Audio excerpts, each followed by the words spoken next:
Hi ಎಲ್ರಿಗೂ good morning, welcome back to Sumashree vlogs. ಇವತ್ತು ಬ್ಯಾಂಗ್ಳೂರಲ್ಲಿ ಬೆಳಿಗ್ಗೆನೇ ಮಳೆ ಬರ್ತಾ ಇದೆ. ತುಂಬ ಚಳಿ ಅನ್ನಿಸ್ತಾ ಇತ್ತು. ವೆದರ್ ತುಂಬ ಕೂಲಾಗಿತ್ತು. ನನಗೆ ಈ ರೀತಿ ಕೂಲ್ ವೆದರಲ್ಲಿ ಚಪಾತಿ ರೊಟ್ಟಿ ಈ ರೀತಿ ಏನಾದರೂ ಟಿಫನ್ ಇದ್ದರೆ ಇಷ್ಟ ಆಗುತ್ತೆ. ಅದಕ್ಕೇ ಇವತ್ತು ಟಿಫನ್ನಿಗೆ ಚಪಾತಿ ಮಾಡಿ ಕೋಸೂನ್ ಪಲ್ಯ ಮಾಡಿದ್ದೀನಿ. ಇವತ್ತು ನಾವೆಲ್ಲೋ ಹೊರಗಡೆ ಹೋಗೋದಿತ್ತು. ಯಾರೋ ನಮ್ಮ ರಿಲೇಷನ್ ಮನೆಯದು ಒಂದು ಗೃಹ ಪ್ರವೇಶ ಇತ್ತು, ಅಲ್ಲಿಗೆ ಹೋಗೋಣ ಅಂತ ಹೊರಟಿದ್ದೀವಿ. ಎಲ್ಲ ರೆಡಿಯಾಗಿ ಹೊರಟ್ವಿ. ನಮ್ಮ ಕಸಿನ್ ಬಿಂದು ಸ್ವಾಮಿಯವರು ಕೂಡ ನಮ್ಮ ಜೊತೆ ಬರ್ತಿದ್ರು. ಅಂದರೆ ಅವ್ರದ್ದೇ ಬೇರೆ ಗೃಹ ಪ್ರವೇಶ ಇದೆ, ಅವ್ರ ಫ್ರೆಂಡ್ ಮನೆಯದು. ನಮ್ಮದೇ ಬೇರೆ ನಮ್ಮ ರಿಲೇಷನ್ ಮನೆ ಗೃಹ ಪ್ರವೇಶ ಇದೆ. ಇಬ್ಬರದು ಆನ್ ದ ವೇ ಸೇಮ್ ದೊಡ್ಡ ಮರದ ಹತ್ರನೇ ಹೋಗಬೇಕಿತ್ತು. ಅಲ್ಲಿವರೆಗೂ ಜೊತೆಲೇ ಹೋಗೋಣ ಅಂತ ಹೇಳಿ ಇಬ್ಬರು ಒಂದೇ ಟೈಮ್ಗೆ ಹೊರಟ್ವಿ.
ಊಟ ಮುಗಿಸ್ಕೊಂಡು ಗೃಹ ಪ್ರವೇಶದಿಂದ ಹೊರಟ್ವಿ. ಊಟ ಮಾಡೋಷ್ಟೊತ್ತಿಗೆ ಮಳೆ ಶುರುವಾಯಿತು. ಈ ರೀತಿ ಏನಾದರೂ ಫಂಕ್ಷನ್ಗಳನ್ನ ಮಾಡುವಾಗ, ಮದುವೆ ಗೃಹ ಪ್ರವೇಶ ಈ ರೀತಿ ಮಾಡುವಾಗ ಮನೆ ಹತ್ರ ಪೆಂಡಲೆಲ್ಲ ಹಾಕಿ ಮಾಡ್ತಾ ಇರ್ತೀವಲ್ವ, ಆಗ ಮಳೆ ಬಂದರೆ ಎಷ್ಟು ಹಿಂಸೆ ಆಗುತ್ತೆ ಅಲ್ವಾ. ಇವತ್ತು ಅದೇ ಥರ ಊಟ ಬೇಗ ಮಾಡಿ ಮಳೆ ಬಂದುಬಿಡುತ್ತೆ, ಬೇಗ ಮಾಡಿ ಬಡಿಸೋದಕ್ಕಾಗಲ್ಲ, ನೀರು ಸೋರುತ್ತೆ ಅಂತ ಸ್ವಲ್ಪ ಅರ್ಜೆಂಟ್ ಮಾಡ್ತಾಯಿದ್ರು. ಈ ರೀತಿ ಏನಾದರೂ ಫಂಕ್ಷನ್ಸ್ನ ಮಾಡುವಾಗ ಅವರು ಫ್ರೆಂಡ್ಸು ರಿಲೇಷನ್ನು ಎಲ್ಲರನ್ನೂ ಕರೆದು ಗ್ರ್ಯಾಂಡಾಗಿ ಅಡುಗೆ ತಿಂಡಿ ಎಲ್ಲ ಮಾಡಿಸಿ ಊಟ ಹಾಕ್ಸ್ಬೇಕು ಅಂತ ಅಂದ್ಕೊಂಡಿರ್ತಾರೆ. ಬಟ್ ಈ ರೀತಿ ಮಳೆ ಬಂದು ಯಾರೂ ಊಟ ಮಾಡೋದಕ್ಕಾಗಲಿಲ್ಲ ಅಂದರೆ ಅವ್ರಿಗೆ ಎಷ್ಟು ಬೇಜಾರಾಗುತ್ತೆ ಅಲ್ವಾ. ಸೊ ನಾವು ಊಟ ಮಾಡೋ ತನಕ ಮಳೆ ಏನೂ ಬರಲಿಲ್ಲ. ಅಲ್ಲಿಂದ ಹೊರಟ ತಕ್ಷಣ ಮಳೆ ಶುರುವಾಯಿತು. ನಾವು ಅಲ್ಲಿಂದ ದೊಡ್ಡಾಲದ ಮರಕ್ಕೆ ಬಂದ್ವಿ. ಅವರು ನಾವು ಬರೋಷ್ಟೊತ್ತಿಗೆ ಅವ್ರ ಫಂಕ್ಷನ್ ಮುಗಿಸ್ಕೊಂಡು ಬಂದಿದ್ದರು. ನಮ್ಮದು ಫಂಕ್ಷನ್ ಮುಗಿಸ್ಕೊಂಡು ಇಬ್ಬರು ಜೊತೆಯಲ್ಲಿ ದೊಡ್ಡಾಲದ ಮರದ ಹತ್ರ ಬಂದ್ವಿ. ದೊಡ್ಡಾಲ ಮರದಲ್ಲಿ ನಮ್ಮ ಗಣ ಅಂತೂ ಮಂಕಿ ಎಷ್ಟಿತ್ತು ಅಂದರೆ ಮಂಕಿಗಳನ್ನ ನೋಡಿಕೊಂಡು ಫುಲ್ ಎಂಜಾಯ್ ಮಾಡ್ತಾ ಇದ್ದಾನೆ.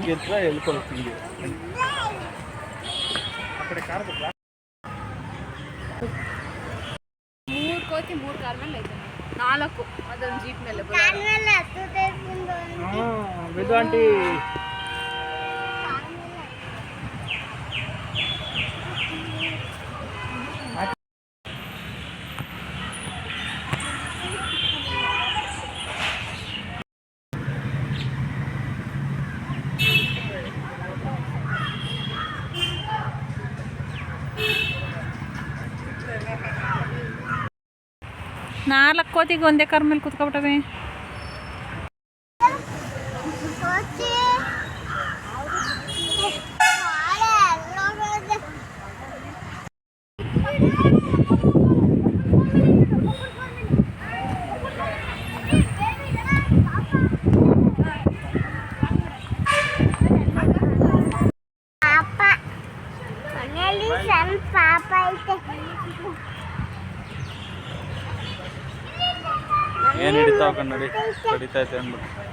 ಫ್ಯಾಮಿಲಿ ಫುಲ್ ಫ್ಯಾಮಿಲಿ ಇದ್ದಾವೆ.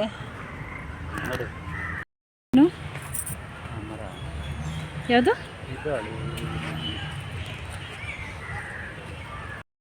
ನಾವು ಸ್ವಲ್ಪ ಸೂಟ್ಕೇಸ್ ಎಲ್ಲ ಮೇಲ್ಗಡೆ ಎತ್ತಿಡಬೇಕಿತ್ತು. ಕ್ಲೀನ್ ಮಾಡಿ ಎತ್ತಿಡ್ತಾ ಇದ್ರೆ ನೋಡಿ ನಮ್ಮ ಗಣ ಮೇಲ್ಗಡೆ ಹೋಗಿ ಕೂರ್ತೀನಿ ಅಂತ ಅಲ್ಲೋಗಿ ಕೂತ್ಕೊಂಡಿದ್ದಾನೆ. ಗಣ ಹಾಯ್, ಚೆನ್ನಾಗಿದೆಯಾ ಜಾಗ? ನೀನು ಇನ್ಮೇಲೆ ಅಲ್ಲೇ ಇರೋದು. ಕ್ಲೋಸ್ ಮಾಡಿಬಿಡ್ತೀವಿ ವಾರ್ಡ್ರೋಬ್ನ.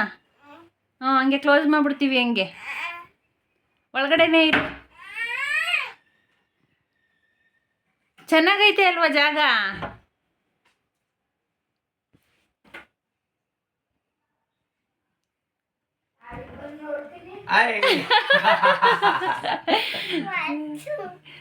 ಚೆನ್ನಾಗಿದ್ಯಾ? ಅಲ್ಲೇ ಇರ್ತೀಯಾ? ಬರಲ್ವಾ ಕೆಳಗಡೆಗೆ? ಇಲ್ಲಿ ಬರುತ್ತೆ. ಇಲ್ಲ ಇಲ್ಲಿ ಬಾಗಿಲು ಹಾಕಿದ್ವಲ್ಲ ಅಲ್ಲಿ ಬರುತ್ತೆ. ನನಗೆ ಕೆಲಸ ಆಯ್ತಪ್ಪ, ಹೋಯ್ತೀನಿ. ನೀವು ನಿಮ್ಮಪ್ಪ ಹೆಂಗಾದ್ರೂ ಎತ್ತಿಟ್ಕೊಳ್ಳಿ. ಮೈಸ್ ಜಾಗ ಸೂಪರ್ ಅಲ್ವೇನೋ?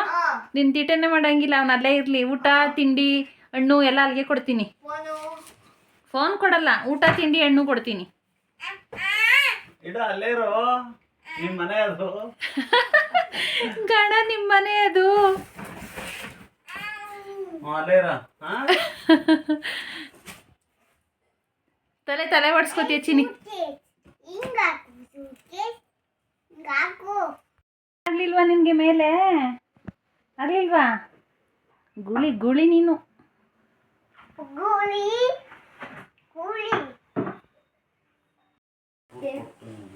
ಟೇಪ್ ಅದ್ರದ್ದು.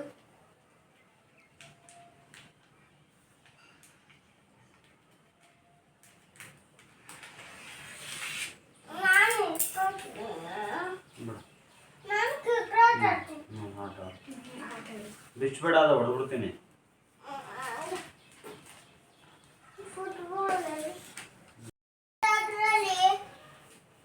ಅದ್ರಲ್ಲಿ ಇರುತ್ತೆ, ಪಿನ್ಸ್ ಎಲ್ಲ ತೆಗಿಬಾರ್ದು, ಬಿಚ್ಚಿಡುತ್ತೆ, ಕೈಗೆಲ್ಲ ಕಾಲು ಚುಚ್ಚಿಬಿಡುತ್ತೆ.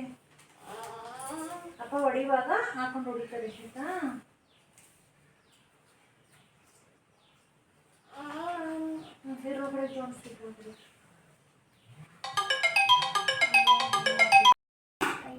ಸ್ಟ್ರಾಬೆರಿ ಎಲ್ಲ ಮಾಡ್ತೀವಿ. ಇದು ಯಾವ ಹಣ್ಣಿದು? ಇದು ಕ್ಯಾರೆಟ್. ಆಮೇಲೆ ಇದು ಬ್ರಿಂಜಾಲ್. ನೆನ್ನೆ ಆ ಥರ ಬ್ರಿಂಜಾಲ್ ಬಂದಿತ್ತು. ಅದು ಬೀಟಿ ಬದನೇನೋ ಅದೆಂಥದ್ದು ಬದನೆ. ಗಣಂಗೆ ಸ್ಕೂಲಲ್ಲಿ ಬುಕ್ಸ್ ಕೊಟ್ಟು ಆಲೇ 1 ತಿಂಗಳಾಯಿತು. ಅವ್ನ ಬುಕ್ಕಿಗೂ ರ್ಯಾಪರ್ ಹಾಕಿರಲಿಲ್ಲ. ಮೋಹಿತ್ಗೆ ಆನ್ಲೈನಲ್ಲಿ ಆರ್ಡ್ರ್ ಮಾಡಬೇಕಿತ್ತು. ಆನ್ಲೈನಲ್ಲಿ ಆರ್ಡ್ರ್ ಮಾಡಿದ್ವಿ, ಬುಕ್ಸ್ ಎಲ್ಲ ಬಂದಿತ್ತು. ಇಬ್ರಿಗೂ ಒಟ್ಟಿಗೆ ರ್ಯಾಪರ್ ಹಾಕೋಣ ಅಂತ ಹಾಗೆ ಇಟ್ಟಿದ್ವಿ. ಇನ್ನೇನು ನಾಳಿದ್ರಿಂದ ಸ್ಕೂಲ್ ಶುರುವಾಗುತ್ತಲ್ವ, ಬುಕ್ಸೊಂದು ಕೆಲಸ ಎಲ್ಲ ಮುಗಿಸ್ಕೊಳ್ಳೋಣ ಅಂತ ಹೇಳಿ ನಾನು ತಿಂಡಿ ಮಾಡ್ತಾಯಿದ್ದೆ. ಅವ್ರ ಪಪ್ಪ ಎಲ್ಲದಕ್ಕೂ ರ್ಯಾಪರ್ ಹಾಕಿಡ್ತಾ ಇದ್ದಾರೆ. ಈ ವ್ಲಾಗ್ನ ಇಲ್ಲಿಗೆ ಎಂಡ್ ಮಾಡ್ತಾ ಇದ್ದೀನಿ. ನನ್ನ ವೀಡಿಯೋನ ನೀವು ಮೊದಲನೇ ಸಲ ನೋಡ್ತಾ ಇರೋದಾದರೆ ದಯವಿಟ್ಟು ಸುಮಾಶ್ರೀ ವ್ಲಾಗ್ಸ್ನ ಸಬ್ಸ್ಕ್ರೈಬ್ ಮಾಡ್ಕೊಳ್ಳಿ. ಲೈಕ್ ಮಾಡಿ, ಶೇರ್ ಮಾಡಿ, ಕಮೆಂಟ್ ಮಾಡಿ. Thank you.